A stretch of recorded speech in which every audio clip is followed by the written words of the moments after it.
Welcome to Channel Make your insight to the Australian visa system.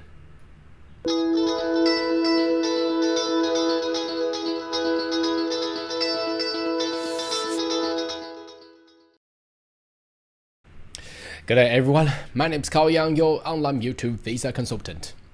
Are you interested about migrating to Australia? Why don't you consider to subscribe to my channel and turn on the bell on the side, so once we have all the updates and news, you'll be the first one getting all the insight. Now, obviously, all over the weekend, probably you have received all these news articles in regards to the announcement by the Prime Minister, Anthony Albanese, in regards to the migration overhaul. Wow, how many times have we heard this phrases for the past 2 years? Obviously, well, we have just gone through a century pandemic. And the effect of the pandemic has obviously gradually over the years in 2023 it has been a fascinating year. We had a very good start from the late 2022 until early 2023. A lot of invitations. It was excited. We thought that the migration policy in Australia will be open up for more placements, but obviously a lot of things had not gone through with the plan. So the government need to adjust it in regards to actually reflect to the factual situations in Australia, where they talked about the housing crisis, infrastructure, well, you can name it. We have said so many and chat so many times in this channel. If you want to know more about the migration and visa, make sure you subscribe and share with your friends. Now, over the weekend, now you probably have seen it, so I won't go too much, but there is a more recent news came out this morning. I believe there will be a lot more information came out this afternoon, so I will do more video in explanation on those ones. So over the weekend, you probably have seen this. So as you can see, a struggle Prime Minister photographs, and the title says immigration cuts, Australian briefing. So it follows on what the UK is basically going to cut half. So Australia probably will do a similar to actually adjust the increased influx of visitors or migrants coming into Australia. So that's the key information. So and they are looking at the record high level immigration under the control by cracking down student visa and unskilled migrants. So there's going to be some of the work visa they got to discuss it about, but we don't have that detail as of yet. So so the scenario is this: it will happily Australia opened up the border after pandemic. Everything thought was going to be fine, but what happened was during the pandemic, the 2 years of pandemic, there was not enough public infrastructure, housing done, and then they were suddenly invites of more than 500,000 people arriving in Australia. But the current government, if we go back a couple months ago, they were arguing these numbers of people used to be supposedly be arriving during the pandemic time, and some of them left Australia. So how would that happen? I mean, I think the most important thing is obviously the lack of infrastructure constructions, and also lack of the property builders. That was caused by the rise of inflation. The cost rising. A lot of builders just went straight filing bankruptcy, so they don't want to continue on with their original contract, where they were signed on base of the costs and services that they can no longer afford with. And they're gonna lose money if they continue building the houses, so they might as well just file in bankruptcies, and that caused all the issues. Plus, Australia has always been a very one of the best destination for holiday makers. So a lot of housing has been used on short-term rentals, for example, Airbnbs and all that. So the long-term rentals struggles as the rental crisis continue and the housing crisis continue. So until a cost or issue on the cost of living that the general Australian citizens can no longer tolerate. So okay, now a couple hours ago, more of recent news. I would like to go through with this one because this will have a little bit more detail for you. Okay, so Australian immigration asylums, labor target student and some worker visa. I think these worker visa will be, they've talked about the working holiday visas. They got to cut down those second and third visas. So, but we'll see the detail. In overall Australian temporary migration program, government say the temporary migration is broken. Yeah, she has been saying that. And a change of student and skilled work visa is needed to address exploitation. So let's have a read about the detail. Now, this came out Sunday, 2 p.m. but the news actually was I just found it this morning. But anyway, let's go through that and we'll have more updated stuff later on.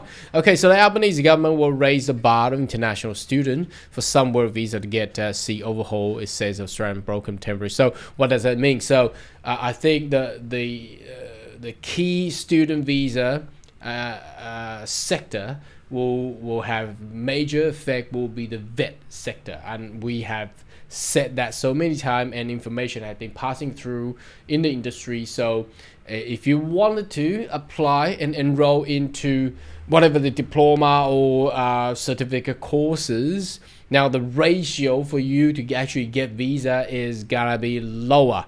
Okay, a new 10-year temporary migration strategy will be released on Monday. That's going to be today. Will include move the crackdown to use the student visa backdoor and entry employer looking for import low-skilled workers. So no more people enroll into those, you don't really need to go and study your diploma courses and you continue to work whilst holding a student visa. It comes down to government's flagging the overseas migration peak and is for the next 12 months.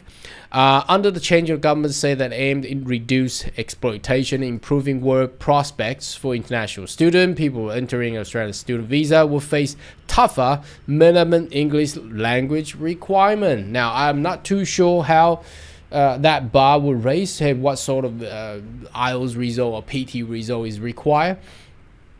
Okay, and they will still be able to work part-time. Meanwhile, about 25,000 fewer people are expected to be granted entry to the country in the next over 12 months under the change of middle tier skilled work visa. Now that's already done, so we know about the minimum requirement of the TSS visa is going to be 70,000. So the minimum of 70,000 salary, we have already learned that in July. Now today is December. I'm not too sure why they still pick that up and telling everybody. Perhaps they just wanted to let the general public know that, look, it's the bar's up there, so not many people are going to come anyway. So, but again, would it create problem? Perhaps. Well, let's have a look. Let's continue to have a look at what's going to happen. Okay, the government says it will also consider way lower skilled worker for the critical sector. So that's like aged care and things like that. But that's already been implemented. Despite that, the process is not that smooth. But anyway, okay. Now the next one is interesting. It will also create a new specialist. I'm interested on this one. Specialist visa for people who will earn over 135,000 a year. Okay, so that's where we have talked about the TSS visa. The change are expected to target highly skilled people in growth industries such as cyber or green technology. May not be able to find the right person for the job within Australia. The new top tier visa is expected to apply 3,000 people a year. Now, wouldn't that overlap what the GTI, Global Talent Independent? Now, despite the requirement of the wage is 135, not at the fair or high income range, I'm interested about know what the detail of such visa will be. Okay. Home Affairs Minister Carol O'Neill said that the Australian migration scheme is broken. Yeah, she said that since last year, and also in April. Hopefully, there's a lot more useful policy will be created. What's failing people applying come to Australia? In addition, a tougher language test. So we talked about that previously. Their career and learning. For example, PhD student may be unable to successfully apply for student visa to do a hospitality course. Well, that's pretty obvious. How would they? So again, I think this is a little bit exaggerated. How would a person with PhD apply for a hospitality course? But it's basically saying downgrade is no good. Now we have said that in our in my channel for a long time. Downgrading, if you're a bachelor graduate and you want to apply for a cookery course, no good. Okay, you gotta have a professional reason to actually get that through. So they're gonna, I think they're gonna enforce more on that one. The government has already moved to enforce study benchmarks such as 80% attendance passing mark for student visa to cut down people using visa, the roundabout. Now they're gonna enforce more on that one, and they're gonna crack down on the education provider as well. A mid-year economy fiscal outlook to be released by Treasurer Jim Chalmers Wednesday will also show new overseas migration is expected to peak and will decline. So interestingly, how the number is going to be set will be well, I don't know, but it will be coming this week anyway. So exciting week for us. Now, last but not least, I've also received the changes for the labor market testing.